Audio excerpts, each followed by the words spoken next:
I always view it as an apples to oranges type of a situation. Ethereum 2, or whatever they're calling it these days, is like changing the tires on a car while it's driving. It was designed as a proof of work system, and they didn't have the requisite plumbing to make an easy transition from proof of work to proof of stake.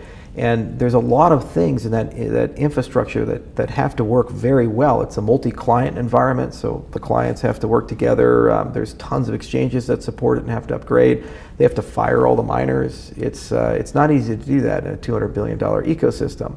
Earlier in the month, the Ethereum blockchain network carried out its first big dress rehearsal for the switch to proof of stake, which is expected to finally happen later this year.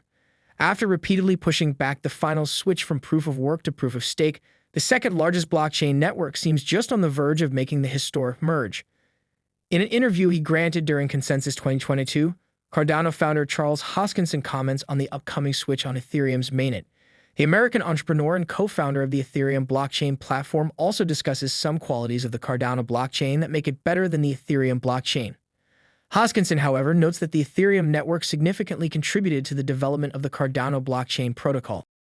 Hoskinson also talks about the need for suitable legislation for the cryptocurrency ecosystem, as well as the importance of bear markets to the rapidly developing crypto industry. We will now take you to Hoskinson's interview. But before we do, please take a little time to like this video, and don't forget to drop your comments and observations in the comment section below. Enjoy the video. On the smart contract side, I think there is a better set of comparables in that we had the luxury of hindsight. We were able to look at how the Ethereum ecosystem built out, what types of problems people were having with smart contracts, from the accounting model to how to achieve concurrency to how to use formal verification, these types of things. And we had about 4 years to build out the extended UTXO and Plutus model. And I think in the long term, it's a superior model because it scales much better and it's much easier to verify that things work well. So you can apply the same standards that people use for aircrafts, the same standards people use for life science software like pacemakers and these things, to make sure that the software runs correctly.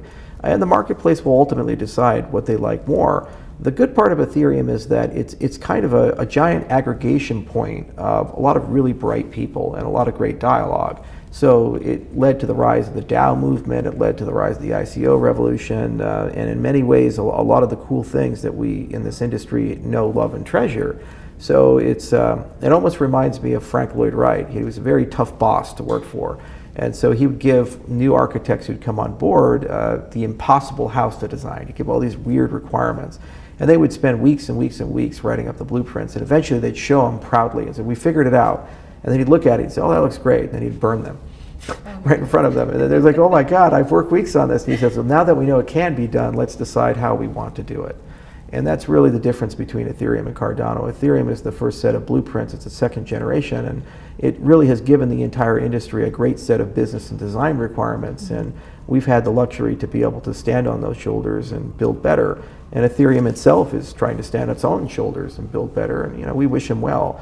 If I was Vitalik, I would have just embraced Polkadot and made that Ethereum 1.5. It's a much better, easier path to get to what they want, but they decided to go for everything, sharding and all these other things, and it's going to be very challenging. Do you feel a little bit responsible for that success, as you were a co-founder in the beginning? I wasn't there that long. I was only there for 6 months, and people love making it bigger than it is. I mean, I've been working on Cardano since 2015. And we've written 140 papers, 1 million lines of code. We have 3.5 million people in the community. Been to 72 countries in the last 7 years. And so that is what I hope defines me in the time that I've spent, not the rivalries of the past or brief stints here and there. On the issue of legislation, Hoskinson notes that suitable legislation will contribute significantly to the growth and stability of the cryptocurrency ecosystem. From clear definitions to consumer protections, here are the areas in which Hoskinson believes the U.S. legislature needs to look into to suitably regulate the cryptocurrency industry. Regulation through enforcement is the worst possible thing to do. You have this monster of the week scenario of, well, who are they going after next? And there's material facts and circumstances aren't too different between a lot of these projects. What needs to happen is the legislative branch needs to step up and lead. They need to pass a law, and they need comprehensive crypto reform, and we need to focus on basic definitions. So we need to look at things like, what is the definition of decentralization? Everybody says they're decentralized, but there's 10,000 projects, and everybody's a little different in terms of who's in charge and how things work.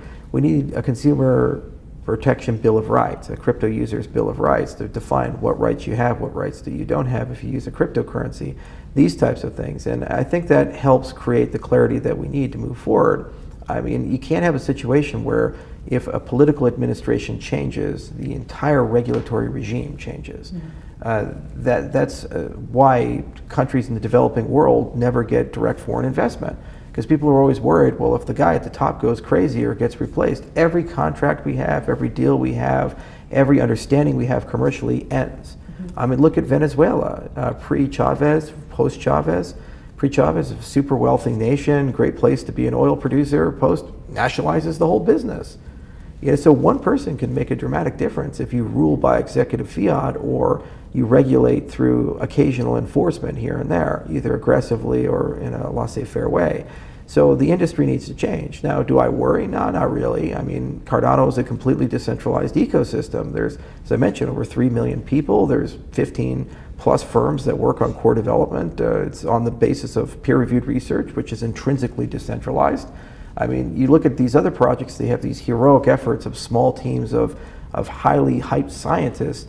Here, it's like faceless. There's graduate students, postdocs, professors all around the world. So if that doesn't meet the definition of sufficiently decentralized, oh, by the way, over 3,000 stake pools, less than 10 mining pools control Bitcoin, then I don't know what does. And it would be a catastrophe for the industry to go down those roads.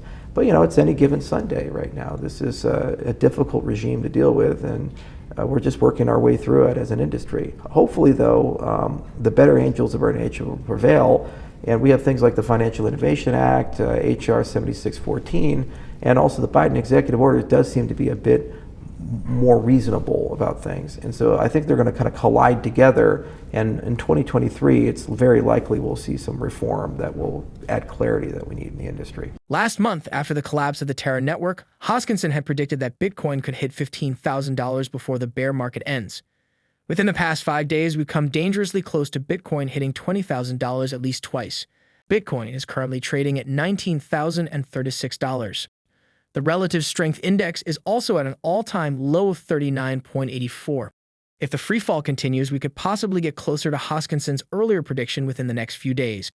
Regardless, Hoskinson declares that Bitcoin still has many long-term prospects. Here is Charles Hoskinson talking about Bitcoin's performance in the bear market. It could fall considerably and cut in half, but long-term, I think the prospects are quite good. But you have to understand the relationship between the bears and the bulls. The bull market is a time for mass acquisition of people, brings many new people in. So this last bull market brought in the artists and the celebrities and the musicians because of the NFT revolution. And there was just this humongous wave of adoption and enthusiasm that I've never seen before. And some of it was quite positive and some of it was a little strange. It's like the past is the future again. So you have Moses come down with the tablets and he sees the golden bull.